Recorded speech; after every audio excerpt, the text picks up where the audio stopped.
Hello and welcome to All For United with me, John Foster, MUFC. Joining me today is Natalie and Marty. How are you doing? Good, John. That's good. Just before we start the show, just want to say that our thoughts are with the Royal family today with the sad news of Prince Philip passing away, and later in the day as well. Someone that I'm sure me and Natalie grew up listening to, DMX, also passing away. So I just thought we've mentioned that one. Don't need to say too much more, but I think it's the right thing to say that. Lots of things to talk about today. We've got our first American guest on, Marty. Thank you for joining us. It's been in the pipeline for a while. Really looking forward to hearing your views on Christen, Heath, but also Manchester United and what your thoughts are around that team, and especially living in America, what your thoughts are around that. And also we'll be talking a little bit about a few transfer rumours and transfer updates, so that's how we can start the show. Before we introduce Marty properly, Natalie, isn't it great the fact that we can use social media just to interact with anybody all over the world and get Marty's knowledge, and it's a brilliant platform, isn't it? Yeah, definitely. I was just speaking to Marty before, and I know you were. We're just talking about all of it. I'm going to talk about it online, and I know Marty's part of the Barmy Army as well, so everyone can be part of it, no matter near and far. I know you've been on some watch-alongs as well with me, and I've been on enough of them, but not because I don't love them, but because I need to be in my zone watching. I can't be around people unless we're all in the same room. That's how difficult I am watching the football. But no, it's just good that Man United 2018, when it all started, you couldn't find anything, and now we're having 2 weekly shows here, having shows on Instagram. There's different shows that are talking about it. The main Twitter is starting to put more stuff about. More fans are talking about it. It's something that, from the way it started, I don't think anyone expected it to grow as much as it has. It's Man United. Of course it was going to grow. Of course it was going to be interest. But, it's really picked up. It's really driving everything. I think, got this Sky deal. I know we're going to talk about it. We've got the FA player. All these things are helping people like Marty watch it, and it's helping everyone watch it around the world. Everyone get involved, because Manchester United, even though, Manchester, it's bigger than that, not in a horrible way. I love that it's more people than just, say, me and you, John, who can go every game. I love how I speak to people in India, I speak to people in Spain. I've got Marty on, US guests. Loads of US fans have flooded in, obviously, because of TNC, but people have flooded in and just watching it all and having an opinion on everything. And I know we said we were going to just ask a few questions, but I just want to know, like, Marty, John, tell us how your journey started with Man United and just generally in women's football.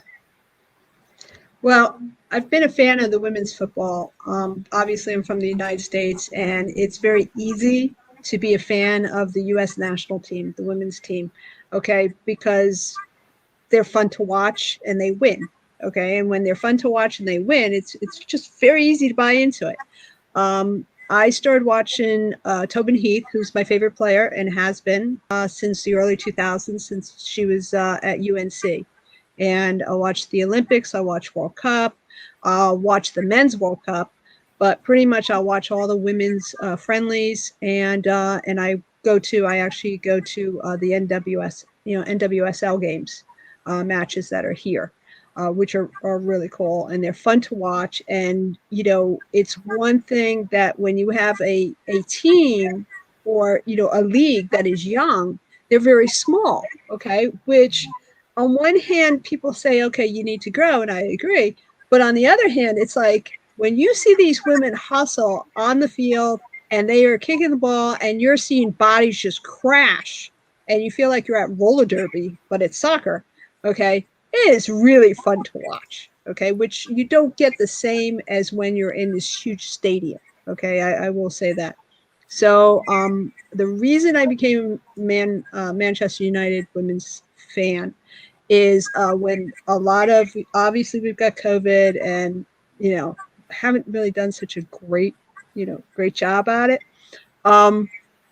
is that we had the national team players go to the WSL or go to Europe. We had, I also started watching Man City because of Sam and Rose. But when Tobin and Christen went to Manchester United, it was like, whoa, okay, this is different because she's my favorite player. And I actually bought a shirt. Okay. Bought a shirt. Okay. That's huge for me because I have this issue about spending money that pays for unions. Okay. For the players' unions, I won't do that. So I don't really, this is the only official sports logo jersey that I own. Okay. So that says a lot. When we went to Manchester United, I started watching those games. I think I, by mistake, ended up joining the Barmy Army. I definitely enjoy it. I go to watch-alongs, and even though most times I'm 30 seconds behind, I've always got that delayed reaction. I'm not the only American. There's another one, her name's who's from Philly. Okay. And so the two of us were like, oh, okay. Like the match is over. We're like, no, it's not over yet. We still have 30 seconds. So it's really fun. But I will say the advantage of being a Barmy Army person, and on Twitter and being active is that pretty much everybody's nice. They're very nice and you have a passion for a sport that is fun to watch. And is really, really nice. So that's why I really enjoy the action. I was really excited this season about how well they did early in the season. And unfortunately, I think we got tired and we got injured. I think those are the two things and probably the injured first and then tired. So I think that really hit us hard. We'll get into that detail throughout the show. Yeah, we'll get into that detail throughout the show. We'll try and start it at the beginning, then just try and work our way through the season. Just a quick question on screen, Marty. Who's your local team? Well, actually, I was a fan of the Portland Thorns, but they traded Tobin, or they didn't protect Tobin. Okay, so now she went to Racing Louisville, which I don't believe she'll end up playing for. And I am a huge Houston Dash fan because of the Challenge Cup. They have always been the, not, I don't know, bottom of the box, bottom of the cereal box type team. And in the Challenge Cup, they got a new coach in there, James, and he's really for the 2 seasons. And he started incrementally improving the way they drove, and he changed their offense. So that Rachel Daly is a striker, and so she's like a front person. And you have Sam's sister, okay, being just huge. And so they did a lot of trading, and they won the Challenge Cup, and they were fabulous. And so I actually have a championship T-shirt from them. So we're going to spend most of this show, if not all of this show, talking about Preston Heath, just from the American side of things. Obviously, me and Natalie speak every week, so it'd be really interested to hear your side, obviously from the States and following Preston Heath before they came to Man United. But before we get onto that topic, because once we're on that topic, we're going to stay on that topic. Natalie, there's been a few updates the past couple of days regarding a few potential players who may be coming in over the summer. Do you just want to kind of just run through? And Marty, you tell me. I mean, I don't know how much you'll know about them, but I just, you seem like a fan, hopefully, who will stay and maybe watch, even if Tobin, you'll still have a little eye because you've got your shirt. So hopefully I've been watching. Tobin's been out for a while, and I've still been watching. I really loving it. I like TNT. I like the solid defense. I love Casey Stoney. And I know a lot of the players, and even Casey Stoney, I remember her from the national team when we played England back then. So, I think I'll just stay Barmy Army for a number of years. Yes, But Alex, that's not the name I was going to say. I've just heard that are going round a lot, John. I can't say this one's name. She plays for PSV. A tweet came out today. She's out of contract at PSV in Holland. Her name's Angeren Nuren. She's a central defender, 23. I think our name's in there, but I think Chelsea, City, Arsenal are all in for it. So it's top 4. These are just rumours that I'm hearing, that I'm seeing. Another one, a key one, is that would be a big signing that we'd have to pay a lot for, that I saw on Twitter the other day, is Oshala from Barcelona. So everyone who watched City get beat probably does know about Charlotte. Probably you know about her anyway, because everyone sort of knows about her. And I've spoken to a few Barcelona fans. They're sort of saying we'd have to pay over 100 grand, I think, to get her. And then obviously she'd be on big wages. So I don't know if we'd do that. But she's unhappy at Barcelona, apparently, according to the article. And she is a big Man United fan. But she needs what they were saying. She needs about 3 or 4 chances to score. She's a striker.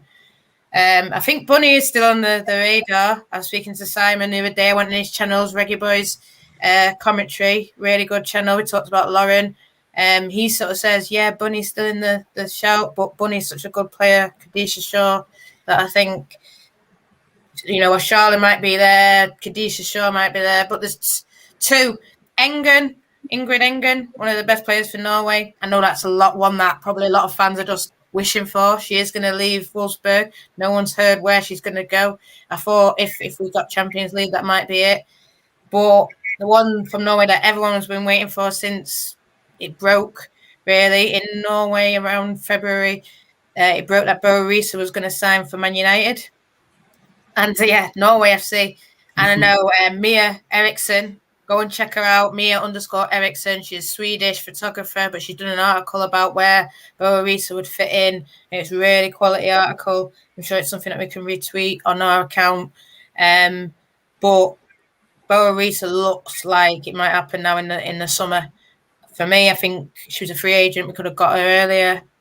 Who knows? But it looks good for that one. So that's just some names for us just to get excited. I'm not saying definitely anything's going to happen. I don't know. I'm actually seeing more things coming out, more accounts tweeting, journalists writing stories. So the Charlotte one, a journalist in Barcelona, wrote a story about her being unhappy and Man United being interested.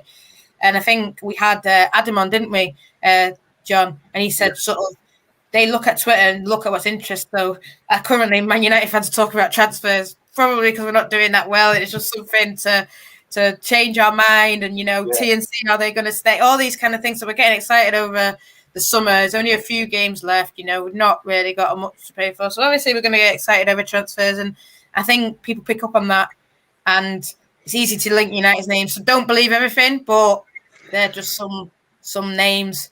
So, John, I don't know what you think. And Marty, I don't know what you think. But just of those players and those positions that we're looking at. Yeah, I do think that it's definitely the right positions that we need. I think we've been all on about this pretty much since January.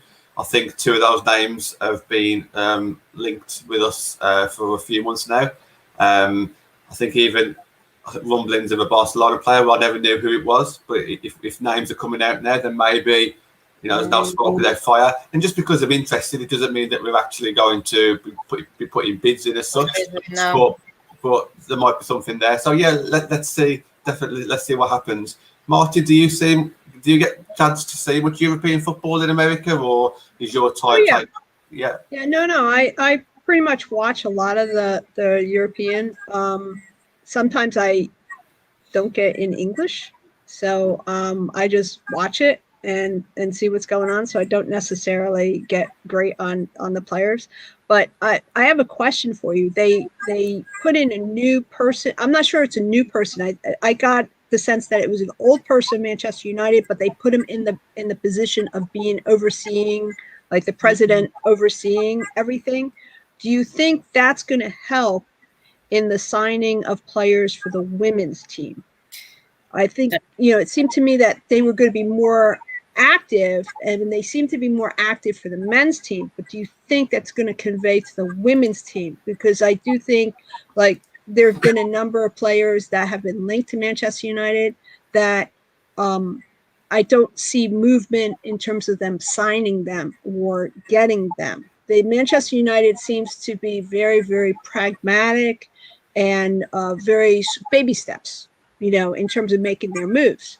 Whereas you've got Chelsea doing, steps, and you've got Manchester City. I mean, they got Abby Delcampa overnight. It just seems to me that Manchester United takes a very, very slow road to get somebody in, and that might not be to the team's favor. So I was just wondering if that person that they hired, that they promoted up, Do you think that will facilitate things in the future for the trades? I'm guessing you mean John Murter. He's a guy Yes. who's when the team started, he was involved with it. So he already knows Casey inside out. He knows all the team. Right. He knows the staff there. So I think it will help. I think what you're saying about us being slow, it's a thing that is throughout the club. It's, even with the men's team, it's like that a bit. So I think I get what he's saying. I mean, like when City got their Americans, they got them quick, and they were in for pre-season and all that. And I'm not saying that. I don't know about Tobin and Christen. I don't know why it took so long, and then we ended up only getting them, halfway through this. When we had already started. Yeah, we got them. Yeah, they didn't start until after the first international break. But, it had to do with the COVID bit, whereas Alex Morgan came in on an overnight flight and was playing. That's by the by. That's Spurs business. But it's a thing that is always. Yeah, I don't know. I'll let John talk about it as well. I think John Murter, though, he's a guy who I've met a couple of times. So I know him, and I know he's passionate about Casey and the team and the women's team doing well. So that's, for me, that he's moved up is good because he's been there from the start. Like myself, I used to see him, and he's travelled out to Norway. He's gone to Arsenal away when it was the first season. So when no one was watching it, he was always there. So for me, it's positive. Yeah, that's good. That's really good. So what I do think is if Heath and Press stay, that will just attract higher level players. Is what I do, because if nothing else, who wouldn't want to play with them? It's like you want to play with the best, you want to play against the best. If you're an athlete, of any caliber, you always want to just test yourself. You want to, you go one-on-one. So I can't see that not being a benefit to Manchester United to get other players that want to play for them. Casey Stoney is a world-class coach. I mean, she's already shown that.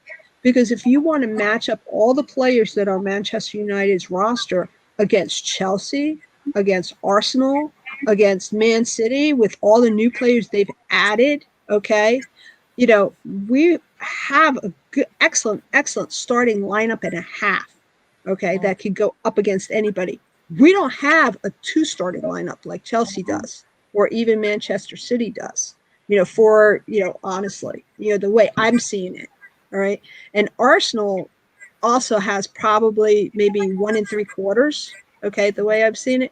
And so I just think that the extra, X factor, not to get into that, really is Casey in the way she manages, and she manages the players. So, and I think that's just a benefit. And if I was a player wanting to find a team, that's the what we call nuances, incidentals. We call it incidentals. That's an incidental in our favor. So it's the way I see it.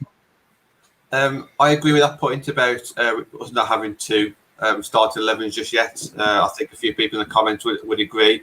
United fans and non-United fans. I don't think we're a million miles away. I think if you have a look at the amount of injuries that we've had this season and the players who have come in, some have done okay, some have probably been a little bit below par.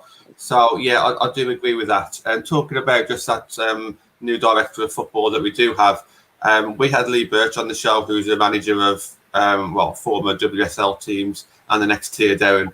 And he was saying pretty much don't underestimate the amount of work a WSL manager needs to do on and off the pitch. And I think now, with John Murter coming in that role, that can only really help Casey. As long as they're on the same wavelength, which I'm sure there will be, we'll hope there will be, then that's really going to help Casey off the pitch, and then she can focus more on the pitch, can't she? We're going to move on. We're going to talk about a tweet that came out this week, about 3 or 4 days ago. I think it was from Bob Williams about tradable assets. So, and this really lit up Twitter for the rest of the day. Basically saying that Preston Heath are tradable assets, so it made fans think that, they're on the move. Obviously not on the move away from Manchester, but staying in Manchester. Nat, do you want to just give your kind of thoughts on that? My thoughts are going to be not controversial, but I think a lot of people, some people might not agree. And I know me and Marty just talked about it, and I'll let Marty talk. I think it means, well, I think as soon as they traded to racing, I think a lot of people were saying they're never going to play there. They're never going to play there. This tweet just confirms that. And then people are saying, well, they might go here, they might go there, they might go there. But then I think what a lot of people have sort of accepted is that they're going to potentially stay in Manchester. But then people are disputing whether they're going to stay in Manchester for all season or they're just going to stay until what they call Angel City comes, and then Angel City will take them, and they'll leave Manchester. So what's that, 6 months? I think they will stay a year. I know there's a few people know. I don't know if Omar's in here. He thinks he could say 2 or 3 years. I don't know. I'm not saying that that's what's going to happen, but just from some people that I've spoke to, I mean, some people think they could just go off to Barcelona or Lyon, and to be fair, they could, but they've come to Man United. I mean, Tobin, the way she talked about it was just out of this world. I've got a programme here in front of me, and Christen Press talks about, you know, how they've been treated, how they've been welcomed, how they love Manchester. And, you know, people discuss it, tradable assets, and then that's a separate thing. But, you know, that's the way it works in America. It's a different system than we have in England. It's strange, and it's something new that I'm getting used to and learning. But what I've sort of been told, or whether it's true, I don't know, is that Alex Morgan might go to Angel City. I mean, you sort of said it, right? And then that's like a they might not be able to afford both Tobin and Christen and Alex Morgan. Maybe they can. Good for them if they can think both, all three. Brilliant. I wish them well. You know, but I as well, when all this was coming about, Tobin and Christen, and people were like, what are they going to do?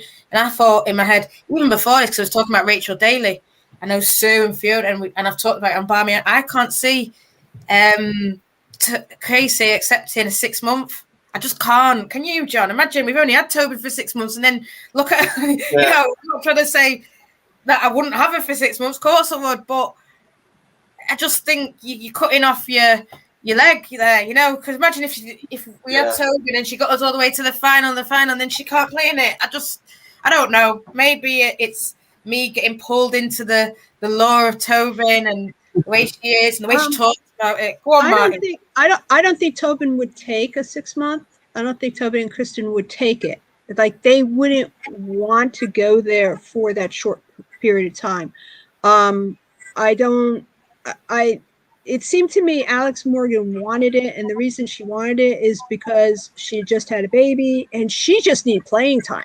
She absolutely needed to get back on the field. She needed to be back in training, and she needed to get ready for Vlatko Adanovsky, who's the national team head coach for the U.S., because he's a new coach coming in. I mean, she didn't have Jill Ellis, who knows how she's playing and everything like that, and she's never played for him before. So she needed to prove herself to be able to stay on the U.S. team, to be able to be, you know, up there for a selection for the Olympic spot. I mean, the competition that we need is huge. So for the national team, with regards to Tobin and Christen, I think that they will sign on for another year, possibly 2, is what I'm hoping. That's fingers crossed on mine. That's only my opinion. I never thought they were going to play in Louisville, Kentucky. But now that the Utah Royals moved from Utah back to Kansas City, which is a very lovely Midwest town, Midwest city, it's really cool. I could see them going there. They wouldn't, you know, if they don't go to LA. But yeah, it's gonna get crowded going to LA. So, and yeah, we do trade assets. So we're talking a little bit about where Preston Heath could go next season. Let's talk a little bit about this season when they first joined. Obviously last summer. Marty, was you surprised to see them come to England, or did it kind of make sense with what was going on in the world at that time? Made total sense. Made total sense. I'm surprised that not more national teamers went. Came here. What surprised me was that that Tobin was left unprotected in the expansion draft. That surprised me. That shocked me, because who wouldn't take them? You know, because it's like, oh my gosh. trying to explain it. Think of your most valued asset, and you just left it out on your front porch, and then you left your home for a week. Okay, do you really think it's going to be there when you get back? Okay, that to me is the way it was. So that didn't surprise me. That they came to Manchester United surprised me, because I think, but I also think that they do their research, and I think they really wanted to play for Casey Stoney. I mean, that to me was why they came to Manchester United. And now I understand why, because I think she's a fabulous coach. I really believe she's a fabulous coach. I think she's tried a lot of new things, and I think her ideas are very, she's up to me. She and Emma Hayes are probably the best two coaches you've got in the WSL. Obviously, the way I'm thinking is that it's just a matter of her getting the players to do what she needs them to do. Getting them to that level. Yeah. I do think that as well. What I'm guilty of is putting Press and Heath together. I always have the conversation, Press and Heath. So I just want to separate them for a little bit for the next half an hour, and we'll just talk a little bit about Heath first, and then Press. So just regarding their season so far, highlights for me would have been for Tobin Heath, Manchester City, the derby, coming from 2-0 down, scoring a fantastic goal, kissing the badge. Natalie starts off with yourself. I mean, that's probably the highlight of the season, one of them. It was, John. And let's not forget, man, the one bit that I loved before all that, before the whistle was even blown, the night before or whatever, it came out. I think it was on a Thursday and the game was on a Sunday. And it came out and she was sitting there with Sam and Rose and whatever. And she sat there and went, "We've been taught." And I thought, oh my God, what are you going to do? We've been taught Manchester is red. No one goes to Man City ground. No one likes City. We sit in America and we think that City are this big team and this and that because we see all this franchise and all that. They're not. No one likes Man City. And I thought to myself, girl, who's taught you this? Who has taught you this? Because this is pure terrace talk. Pure terrace talk. You don't see that stuff online. You do a bit of it, empty and all this. But you don't. The way she said it was like, some true proper Redditors told you that. So I think it was Millie or Toonie or one of them little ones have just gone running in her ear and just said, "Listen, this is the way it is." And that made me feel like, they get it. They know us. And I mean, this is where every time I hear them talk, even Press recently at Old Trafford, and I know we're going to go into Press, but I just think, are they cutting me? Are they serious? Did they really miss that? It feels so weird, John, because you hear it coming out of like the men's mouth and stuff like that, or Manchester's red, and you think, yeah, mate, jog up. Not in a horrible way, but we know when we did girls talk and they speak about the fans, they actually mean it. But these guys haven't seen us, so I feel like, this girl, who is she? But then she scored that goal and she grabbed it and that was it, game over. We were on, and just the way she just took that game, that is what we've missed. That is the energy. I mean, I look at us now and I look at us then, and Tobin is everything. Tobin, I mean, I saw Vicky saying before, she's like Cantona. She's like, that's how I describe her. I describe her as the Bruno of our team. Imagine if we took out Bruno of the men's team, where would we be? Everyone talks about Bruno, but he's everything for the men. He's got 20-odd assists and goals, so he's everything for the men. And then people get worried if, we're going to burn Bruno out. What are we going to do without Bruno? Bruno didn't play. I remember one game for 45 minutes against West Ham and we got absolutely battered. Then he came on and we won 4-2. So, that's Tobin. Tobin is our Bruno. So, we've missed that she's been out. But that's when I just thought, yo. Yeah. I mean, she's always doing bit, but that was just. Yeah, if I just jump on that before Marty does. That for me was a game where you didn't just see her quality, like as a footballer or as a player, but more as the leader that everyone says, and taking it by the scruff of its neck. Reminded me much of like a Roy Keane back in my day in the men's team. You're talking about Bruno in this era. I'm thinking Roy Keane against Juventus in the Champions League. Really taking the game by the scruff of its neck and making things happen. And I think that's what Tobin does. She makes things happen. And she takes it upon herself to do that, and that's why she is that world-class player. and of course kissing the badge afterwards and shouting as passionately as she did. She really wanted to get something from that game.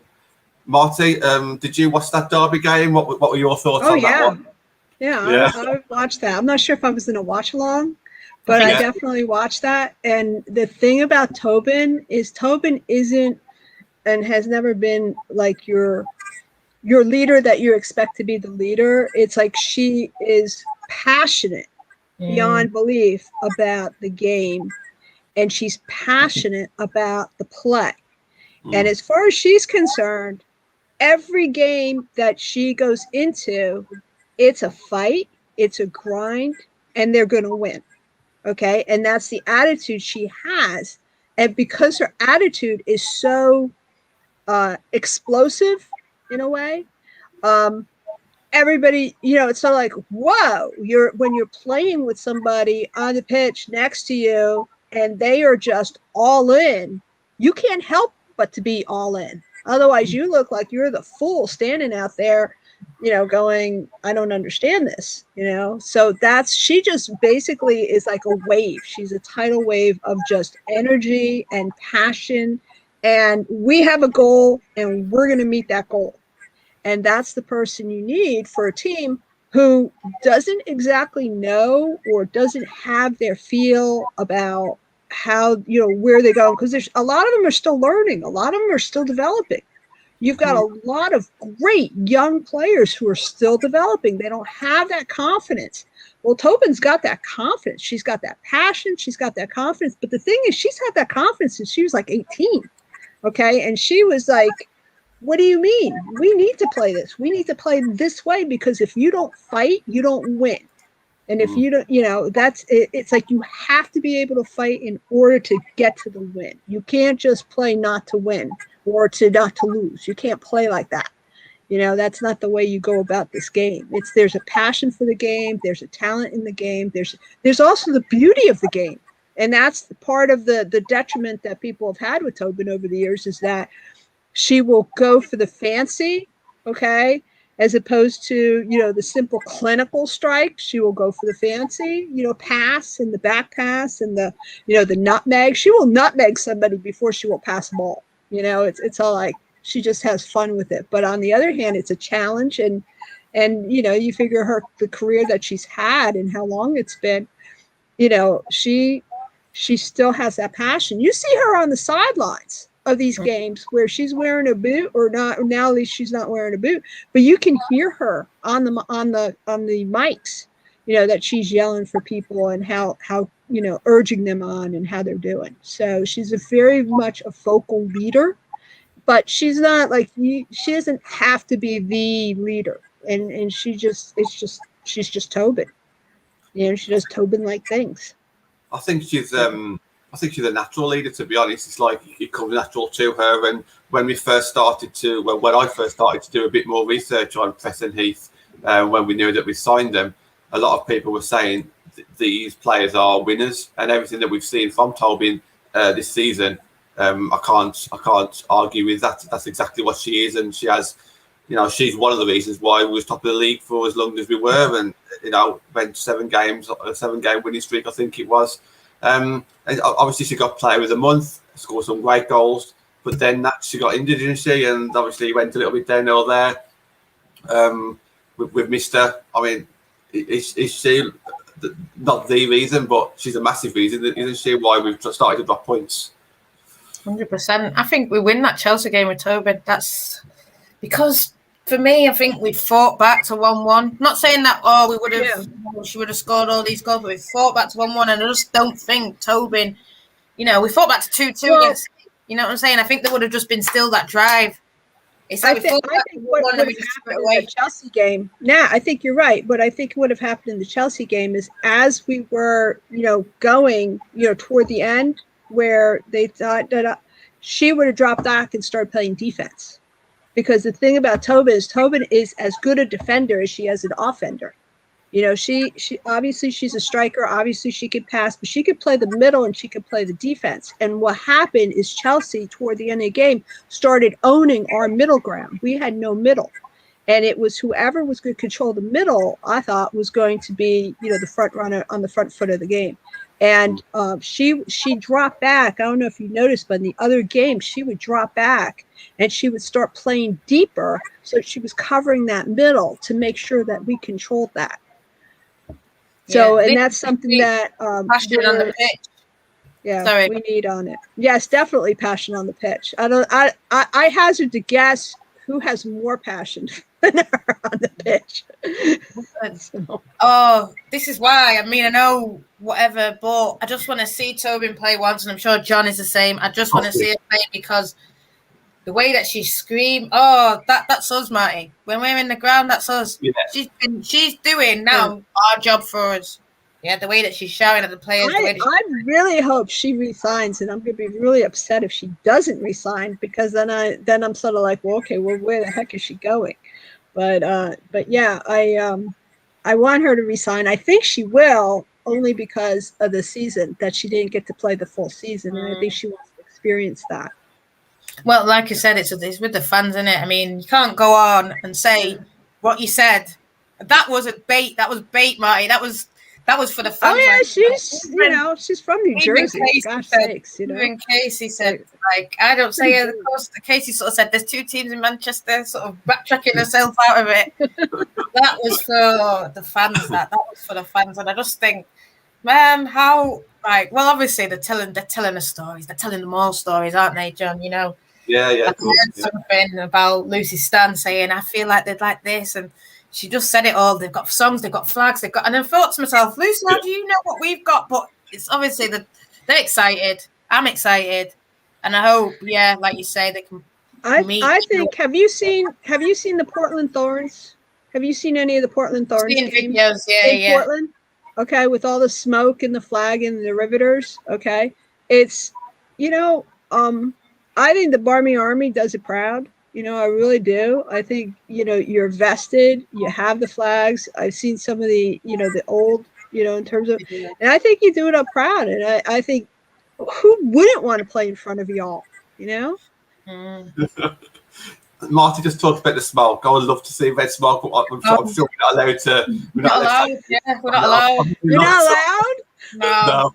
I think if we was allowed, we would be doing it. Oh, imagine a night game with the flares, John. Oh, we're not allowed. Even talking about it, we'll get in trouble. Oh, no. It says Why that you're not allowed. It just says you're not allowed to take them in. I've looked on the website, but it never says that you're not allowed to have them outside the stadium. But anyway, different subject. Let's talk a little bit about Christen Press. So obviously, Tobin Heath has obviously got off to a flying start in her season at United. Christen Press has been like on and off. She's been out injured, come back, had a couple of games, scored the odd goal, then went off over Christmas with I think it was illness. I think it was put down as she was sick. Yeah. So bit of a stop-start season for her. But what are your thoughts overall on this season for Christen? Christen is a prolific scorer, and I think that the only missing link that we have is that we don't have the flow. You've got, in terms of who's passing to who, where the passes are coming from, and how it's being coordinated. But she can make goals out of nothing. I mean, balls that you think, how was she able to actually control the ball? And then you're going, well, how did it end up in the back of the net? So she's a prolific scorer. She was the Herman Trophy winner out of Stanford, which is the best women's college soccer player of the year. She's won that. She's gone to Sweden. She's won in Sweden. She comes back to NWSL. She is nobody's fool. She, they've tried to trade her assets, so to speak, and she basically said, no, I didn't agree to that trade. You didn't even talk to me about that trade. So you trade me to a team that I don't want to go play for. So I'm not going to go play for them. I'm going to go play for Sweden for a while, and then I'll come back again. And then you guys could figure out what you're going to do and so she is someone who has a excellent head on her shoulders. Is extremely well spoken. So she is one of those players who if you wanted a spokesman for a team, you'd want her, because her passion for social justice and where the women's game ought to be when historians look back on women's soccer or women's football, as it starts, she would be the best spokesman you could possibly have for your cause, and for just putting you on the map and making sure that your time capsule is accurate. Do I think that? I think she's probably, if she's looking at her season, she would be like, I know I'm better than this, and she is. So if anything, I think she would probably sign on just to make sure that Manchester United, showed how good she was and how good she is. If you look at her national team career, she has gotten to the number of goals scored pretty much quicker than I think most everybody. She is on a very, very quick clip of a pace, considering how, that her number of caps aren't anywhere near the number of others, in terms of the goals scored. So if you think of it that way, it's like, what are your opportunities? How many minutes are you playing? How many goals do you get scored per minute? And she's always had really, really high, like, she's very quick. She's very fast, extremely fast. And about the only detriment that I see her living in Manchester is the weather, because she is a Cali girl. And she's basically, if it is less than 75 degrees, she's cold. She's wearing long sleeves and a hat. See that. There's a comment on screen from John, and I thoroughly agree with this one. One time that I will always defend Christen and any centre forward that we've got really is, have they got the service that they need? And I think at the start of the season, there's another comment in the comment section about a working midfield. It's from Dante. It's a shame that Press, when she is finally playing now, we've kind of lost our midfield. And I can kind of see that. It's just not quite working for us in that centre midfield. And I think you were saying that. Was it you before we went live, Marty? Yeah, the best service person that we have in terms of the passes through the middle, the cuts that really are the good feeds for both LJ and Christen are coming from Jackie. And that's sad, because, and the reason I'm saying it's sad is because that's not what you want from Jackie. You want Jackie to do what Jackie has been doing, which is being the general in the middle and controlling our middle, so that the other team's not controlling our middle. And if you've got Jackie having to have the responsibility to, have the service going for our strikers, you're losing our defense. And so you're basically saying, open the front door while you're going out the back, or you're opening the back door while you're going out the front. That's not a good thing to have. So, and it's unfortunate. I think there's that one match where Casey was trying other players, in the middle to do that job, and it just wasn't happening. She ended up having to do the sides.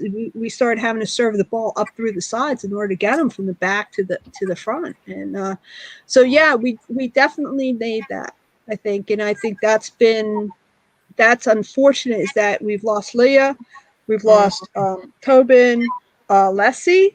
I honestly think one of the biggest hits that were early on was Leslie. Russo was just awesome. Her and Tobin and Leah were just hooking up, and that was just, it was just beautiful to watch.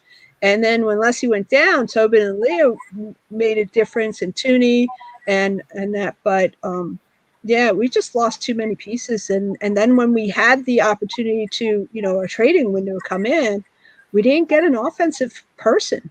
We didn't get someone who had the offensive skills. We got a defender, not a bad defender, but we got a defender.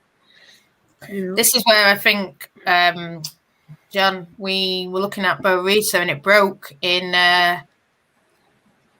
February that she was going to come in, and she's free agent, and she's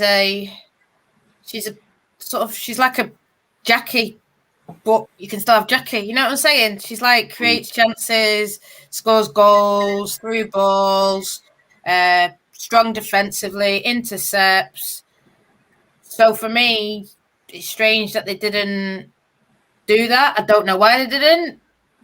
Maybe she wasn't match fit. I mean, she stopped playing in December. So then if they tried to bring her in January or whatever, I don't know. Maybe it would take time. And then there's this talk of Katie wants to build people up. So she wants people to come in early and make sure. So maybe she was worried that if this girl came in, she would break down. I don't know.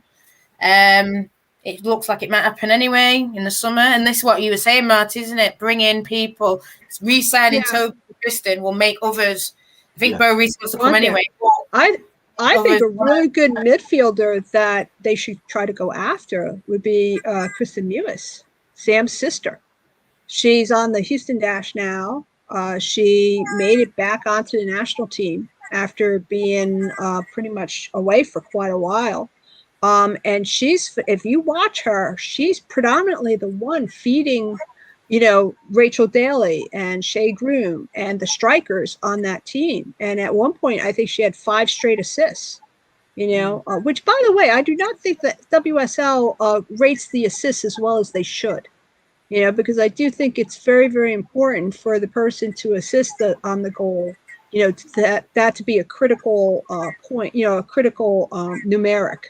Not just who hits the goal, because it's really the buildup. I mean, that's really who.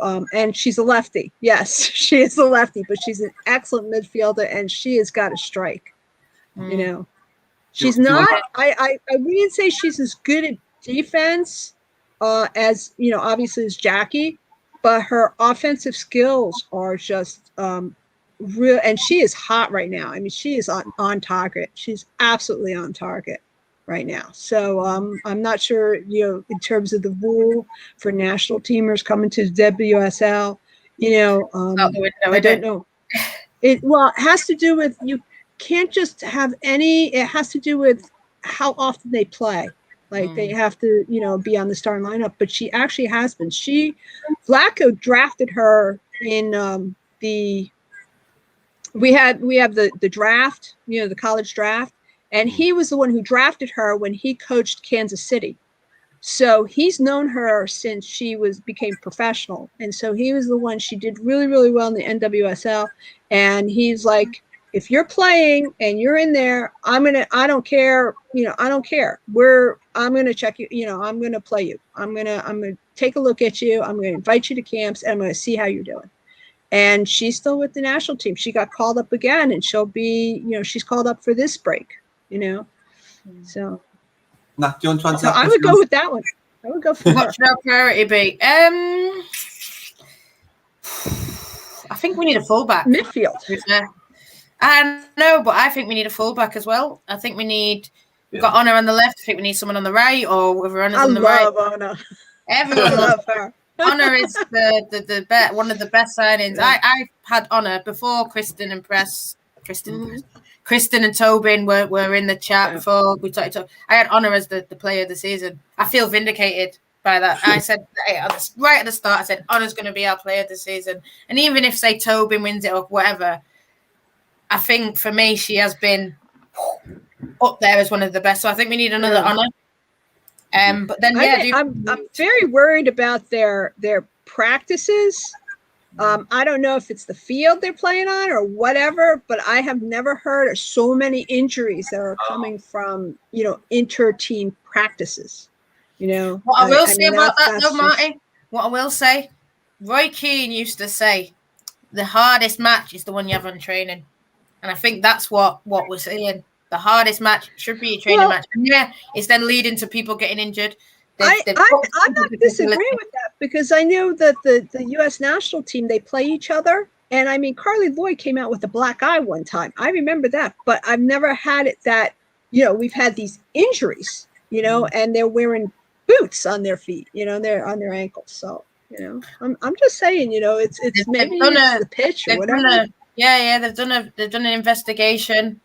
Half of it came out about they need to train earlier or what, I don't even know. I think the pitches have been changed now, like the last few weeks. The bomb is set, Harrington, permanent. I think we sort of talked about it. I think United they got I don't know. It's weird how it's all just suddenly now they're doing everything together and everything's one. And I just think Christen said it after the Old Trafford game. That she can't said, be a bad thing.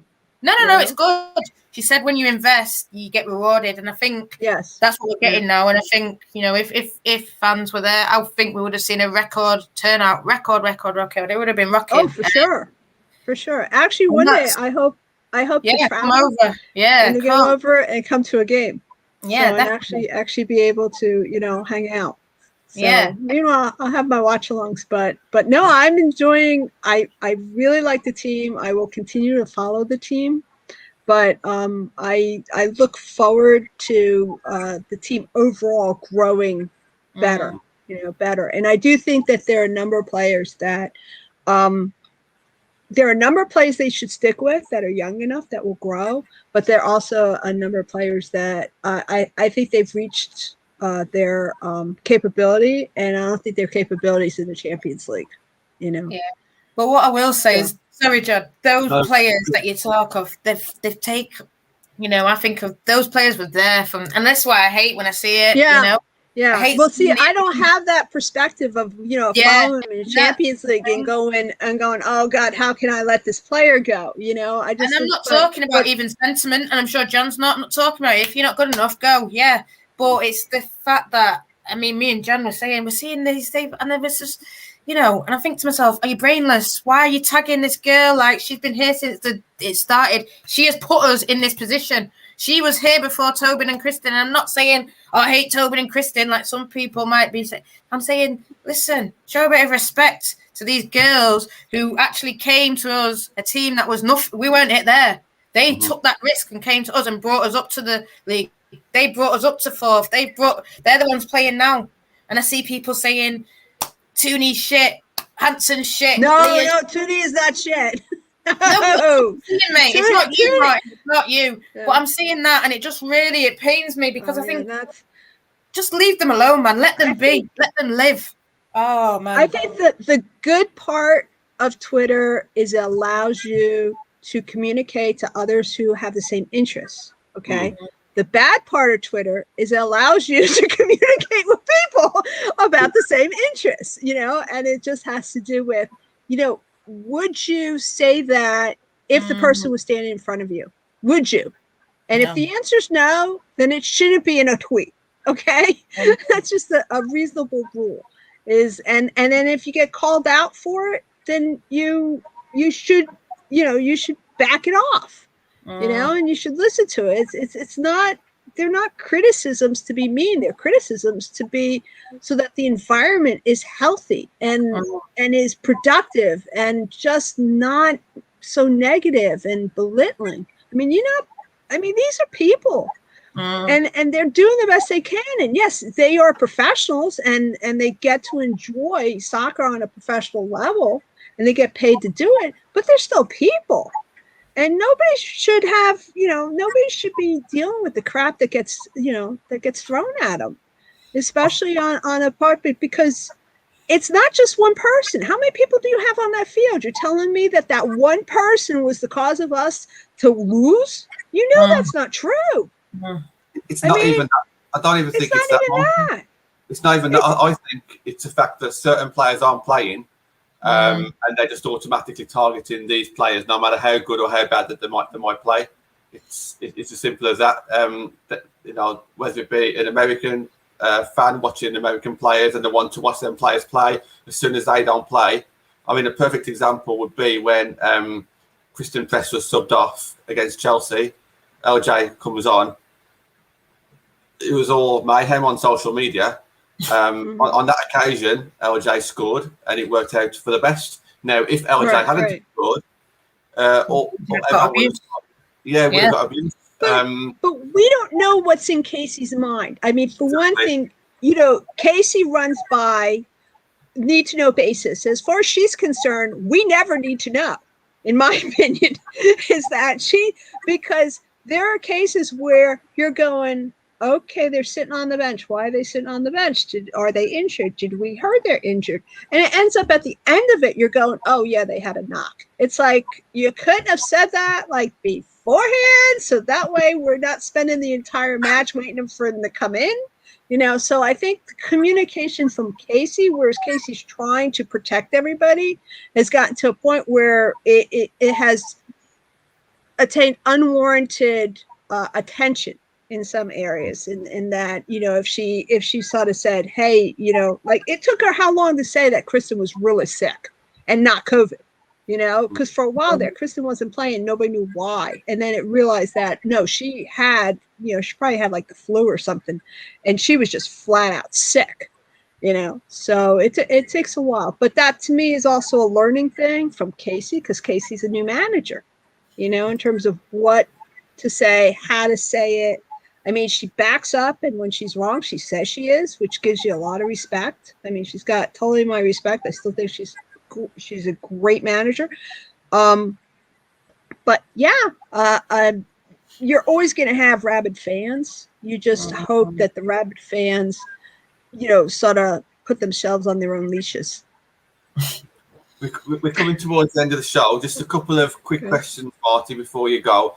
The first one is, how are we going to get the best out of Christen now in the last three games? Is it down to the formation or the personnel around her? And the second question would be, who's your favourite United player who's not American? Oh, that one's easy. Amy Turner. Hey. I love Amy Turner. She should get a T-shirt that has solid wall on it. Now, she had, 2 games ago, she had I would say bad, it was a bad game for her. Okay, it was just a bad game for her. But those are very few, and far between. I mean, usually she's spot on, and she's usually bailing other people out. So yeah, she's my absolute favorite player. That's not American on Man United. Okay. The first question is Christen. Okay, I think Christen should play on the wing. And I think that someone who has good touches through the center for feeds for her. And I think that it should not be Christen trying to feed to LJ. I think you should have a center person, and I don't think it should be Tooney, because I don't think Tooney has enough confidence in her services. Okay. For LJ and Christen. If Casey can find a center that it has the services that can feed both LJ and Christen, I think you'll see at least a goal out of each of them in that match. I really do. Nat, I know that you're about to go on another show, so we'll start wrapping it up. But just before we do, we're going to do more shows like this, aren't we, over the summer and maybe before end of the season with American guests. That'd be great. Opinions. There's different opinions, and everyone I see Omar. I've said to Omar, come on, I said to Whitney, we said to loads of different people. People have their opinions. People see it as they won't stay, they'll go here, they will do this, they'll do that. Everyone's got their opinion, but that's all it is. It's just about coming on and talking, and instead of just be truthful. Just look at. I don't agree with everything Marty said, but it doesn't matter. It's just about us talking civil, And I think, like you said about the rabidness, that's what's causing a lot of tension. The rabidness of just. It's unfortunate. It's unfortunate. Yeah. Because when we were winning, everyone was happy together, weren't they? But now we're losing. Yeah. It's so and so's to blame, and then this one comes, and then that one, and it's like Tooney smell, and that was the end of me. That was the end. Yeah. Leave Tooney alone. She's a little baby girl, and I mean, leave bloody Hanson alone as well. Leave Leah alone, and oh no, I think I actually I think that you have a lot of awesome players. You got a handful of great players who will be even better. Will be even better. They're growing. They'll be even better. Just give them time, give them guidance, and give them some really experienced, veterans like Tobin and Christen, because I really want them to stay and play. Okay, that will help them come along and give them tips and give them guidance and chat with them and tell them, hey, in this situation, this is what we're going to do, because it's going to work and we're just going to do it, because essentially they just have to win against whoever they're playing on that particular day, on that particular, the weather, the pitch, whatever. It's just in that environment. They don't have to do the perfect thing. They just have to be better than the other team on that certain day. And it's wanting it. It's desire. It's like you said about Tobin. She's got that passion. So I think it doesn't matter if someone's better. I think she'll go out and win no matter what. And I think Stanley sort of said it. We should have beaten Brighton. Yeah, we should have. But it's like that passion, desire. Yeah. We should never have lost to Reading. Yeah, passion and desire. That was off the pitch. I think when we lost to Reading, everybody did the uh-oh. You know, they really had that uh-oh. And it wasn't. Yeah.